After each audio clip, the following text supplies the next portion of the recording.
Hi there, and welcome to the Cotswold Explorer. I'm Robin Shuckburgh, and today we return to my home village of Bampton, where famously Downton Abbey was filmed. Some of you will have seen the first in our series of films about the buildings used in the filming of Downton Abbey. We did one about the church right recently. If you'd like to be kept up to date, please subscribe to the channel just by pressing the subscribe button, and we'll let you know whenever we do a new one. Today I'm going to tell you about the Old Grammar School. It's a building very dear to our hearts. It was donated to the village in about 1635. But you know, I'm going to cut off for a minute and change the habit of a lifetime. I'm going to ask somebody much grander than I am to introduce this building to you. Lord Grantham, if you please.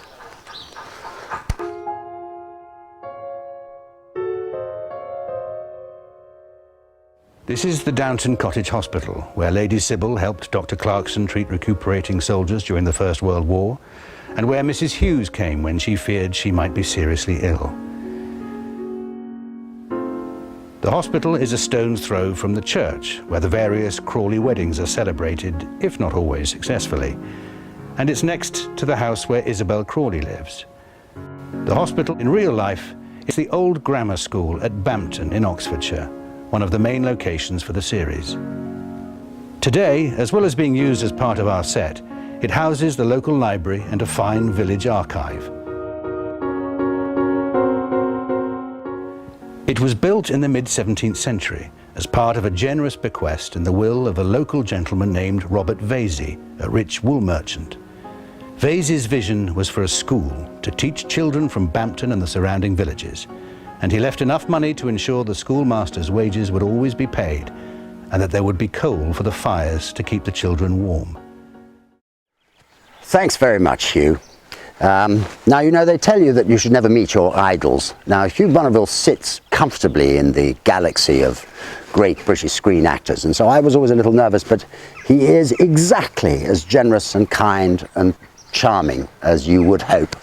And he's been an enormous help to us in the project we've got going to raise £270,000 to restore the Old Grammar School, which is the hero of our programme today. We've already managed to make 170,000. We've only got 100,000 to go, and that is very much thanks to Hugh's fronting of our appeal. That's what you've just seen is the beginnings of that small film he made for us. If you want to see the whole thing, please visit our website, the Cotswold Explorer website, and there you'll find a link to the archive so that you can watch the whole programme. Now, as you can see, I'm standing today in front of the Crawley house. The house behind me is called Churchgate House. It's a private house, of course, but it was used very much in the filming of Downton Abbey as one of the most important buildings. However, the building we're talking about today is to my right and slightly behind me, and covered, as you will see, in the most spectacular scaffolding. Now, this is partly because we've raised enough money for phase one of our restoration, which involves the removal of the extraordinary Stonesfield slate roof and replacing with old stones and to restore it to a 20th century standard. It's all very exciting, and we're going to show you up onto the roof in a little while. But first of all, a little bit about the history of the building we're talking about today. We're very fond of this building because it was donated to the village in about 1635 by a man called Robert Vesey. He is a man we have for years described as a local wealthy wool merchant, a great benefactor, who left money in his will to build this extremely grand stone building. Now, it doesn't look particularly grand now, but in those days the village was largely built of wood and thatch, and around him are some of the great manorial and ecclesiastical buildings built of cut stone called ashlar stone. Robert Vesey specified that his grammar school should be built in ashlar cut stone, very, very expensive. So it would have stood out as a building of great stature. Now, the only problem about this is that some great research work into the Vesey family by an Oxford academic called Peter McCulloch has shown that Robert Vesey wasn't at all what we thought. Having accumulated considerable wealth by buying profitable land and property around here, he then set up as what was one of those great necessities, but very unwelcome necessities of the age. He was the local moneylender.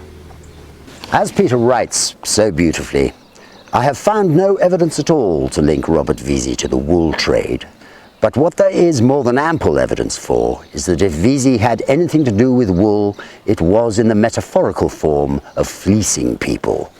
Having accrued enough capital through investment in rent-generating property in Burford and profitable arable lands in Tainton, Vesey was primarily that most resented but necessary evil among modern gentry, the provincial moneylender, or in the period's morally uncompromising diction, a usurer.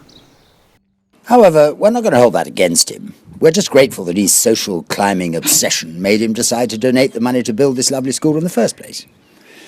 Later, in Victorian times, the school no longer met the needs of the village, and a new, larger school was built nearby, and this building was used as a place to hold functions.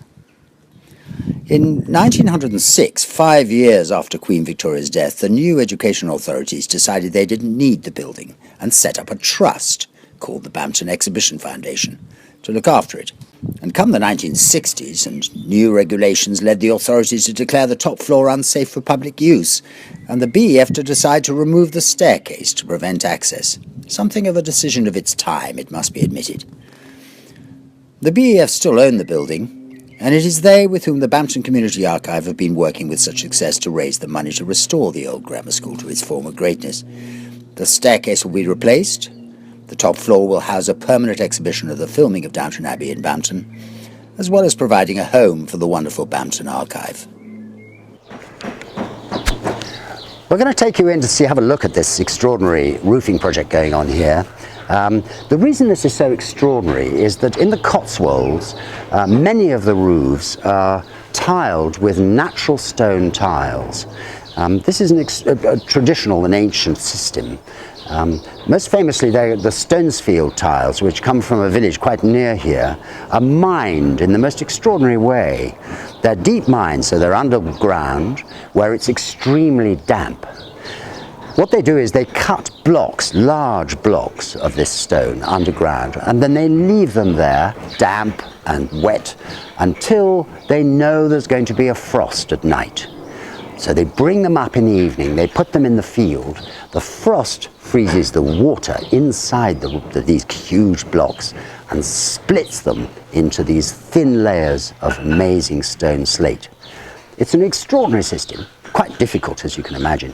And of course on a building like this, which is protected in all kinds of ways, you can't possibly use anything other than the real thing when you redo a roof of this kind. So it is some big deal, and it's quite exciting. We're going to take you upstairs to have a look. Up here on the scaffold, you get a great sense of how the old grammar school sat amongst some of the best and most important buildings in the village. The views really are spectacular. These guys are removing every single stone slate, chipping off the edges, frayed by over 100 years of wear, and stacking them carefully by size so they can be put back on the roof. To meet 21st century standards, the roof is being lined and then insulated, but from the outside, the end result should look very little different from how it has looked for the last 100 years. You can imagine the incredible weight the roof has to carry with all these stones. That's why in the Cotswolds, roof pitches are usually so steep. The largest of the stones are put at the bottom of the slope, and they get steadily smaller as you approach the top.